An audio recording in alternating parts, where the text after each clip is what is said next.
Hello there. Happy spring equinox to you. What an interesting time and day in the year. So, I have some words that I channeled to share with you, some guidance for the week and for this day, this particular point in time, especially. And then just had a few thoughts myself on this energy that was coming through a lot. So, I'll say a little bit more about that after. But I will first just share directly with you the words that came through, intended for whoever will encounter this video.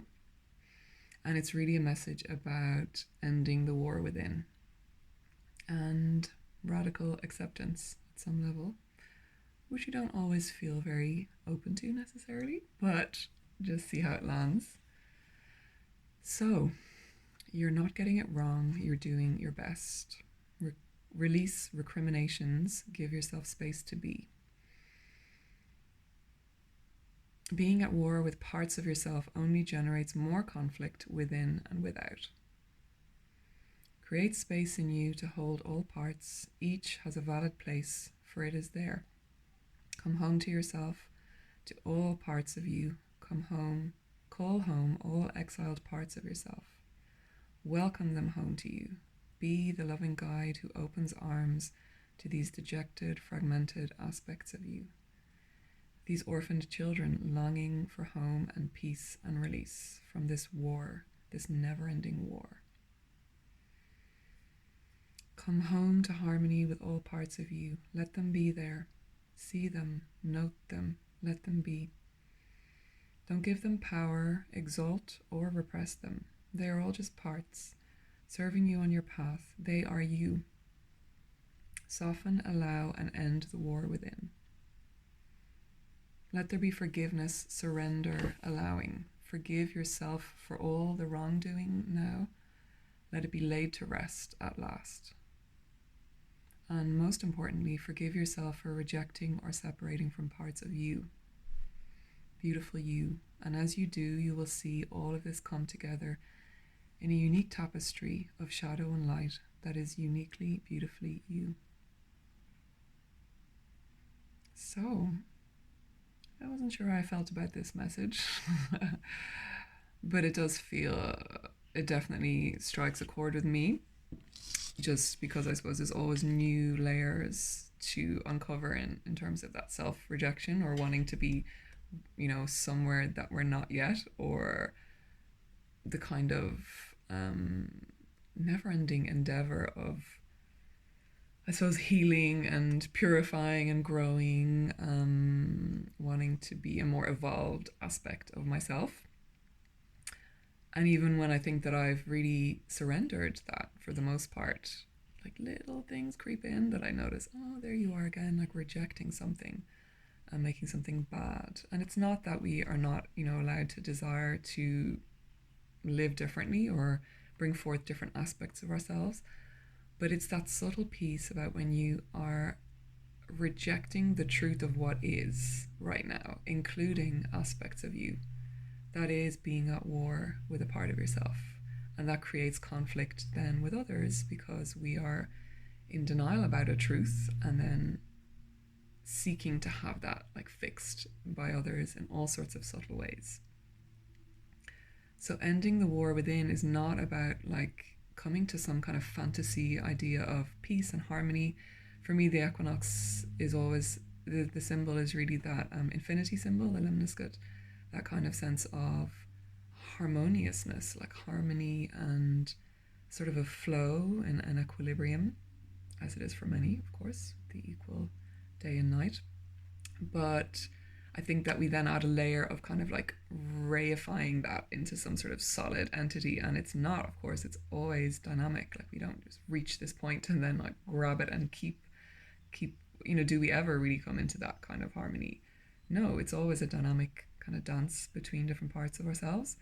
So it's not about rooting out the bad bits. Shadow work is not about a kind of an obsessive purification, although it kind of is at times, a lot of the time, for me and for yourselves and many people that I work with. That's when the ego is getting involved. And I have to laugh at this sort of doggedness of, like I can root out, all the bad bits and be like a perfect, beautiful version of me. but it's actually allowing yourself to be with what is, and when you can find yourself in spaces with people or with yourself, hold space for yourself, as these words are inviting us to do. That's when the magic happens. I've seen this to be true and know this to be true again and again and again and again. And it reminds me of the paradoxical theory of change that we were told about when we were doing Gestalt therapy modules in my training.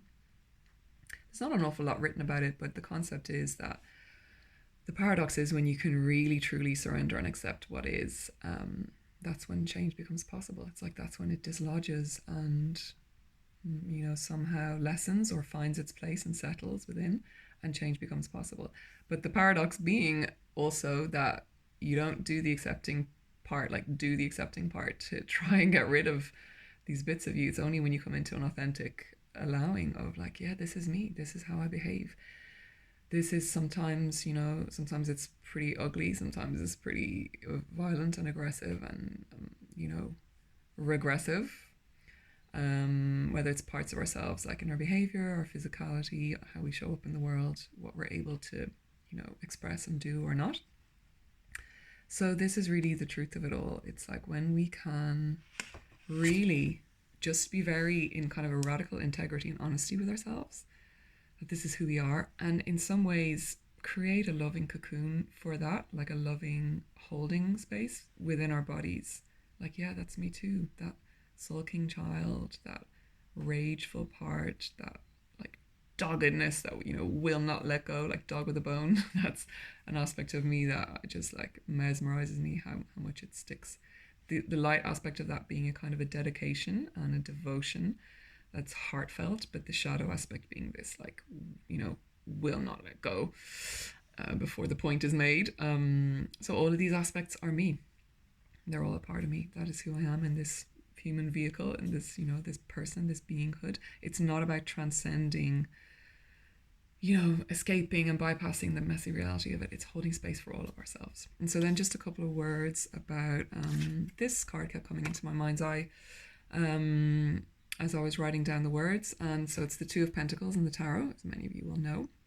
So there's many associations and significances to this card, but it's the material realm with the pentacles, and it's, for me, the card of dancing in the duality.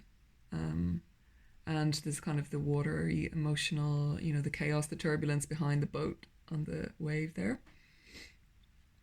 And so, and also the infinity symbol's a little bit slack because it's like not quite in flow. It's a bit like, I feel like there should be sort of a comedy musical background to this because he looks like a bit of an idiot, he looks like a bit of a fool as well.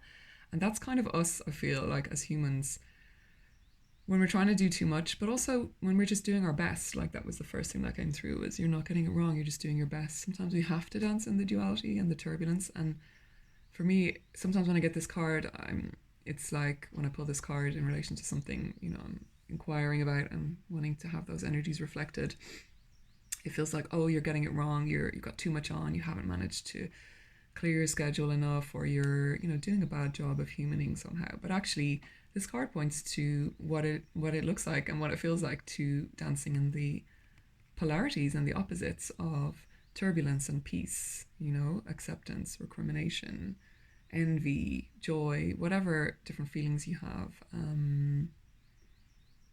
right and wrong, shadow and light, all of the polarities. And so there is a bit of a sense of this card being a bit of a fool, looking like a bit of an idiot dancing, and the hat is kind of long and it's a bit of a silly looking character, but that's us. And so I think there's something about accepting that we might just be like a bit all over the place, but we're still doing it, like we're dancing in these polarities and somehow managing to be and hold ourselves in that. But what's interesting is when I kind of just like intuitively shuffled and went to pull, wondering would this card come out, because I had seen it, and what came out was the Two of Cups, not the Two of Pentacles. So the intuition I got on that was that it's like that's the kind of more loving, harmonious relationship between us, that between masculine and feminine aspects, not just gender-wise, more kind of the yin and the yang of ourselves that all of us hold within. And there's a very respectful, beautiful, harmonious and healing with the caduceus then, and the kind of angelic, presence. And there's a reverence there. There's a sort of a, something a little bit regal or noble about it. And then this slight moving forward here from the masculine. The feminine is more in sort of a grounded, sovereign stance. And so this is beautiful, and this is kind of, a card that lots of people love to get, not just because of romantic love associations, but that beautiful harmonious relationship with self and the dualities within.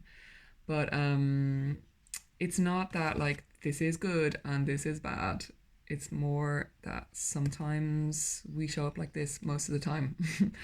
Life is like this, and then some of the time we can drop in, and this does feel like the energy of the reading. But so does this, because it's like, can we hold space for all of this? Can we like create a beautiful, harmonious cocoon around these, different realities, and hold that space for ourselves as we are moving in and out of different parts and kind of working with different parts of ourselves. And also the Three of Pentacles came through, but I don't want to bring in too much here for this, and just to leave you with the energy of the words. But that's also very much a card about working with the different parts of us, the intellect, like the priestly aspect, the noble, the architect, say the mason, whichever, whatever you see those characters as being, to work with all parts of ourselves, including the ones that we don't love and that we wish were not parts of us. So that's what I wish for you, that you may dance in the dualities, not maybe cling so tightly to the fantasies of perfection or how you thought you would be by now, on this day, at this age, at this time of your life, whatever it is. And I wish for you that you may come into more softness with yourself.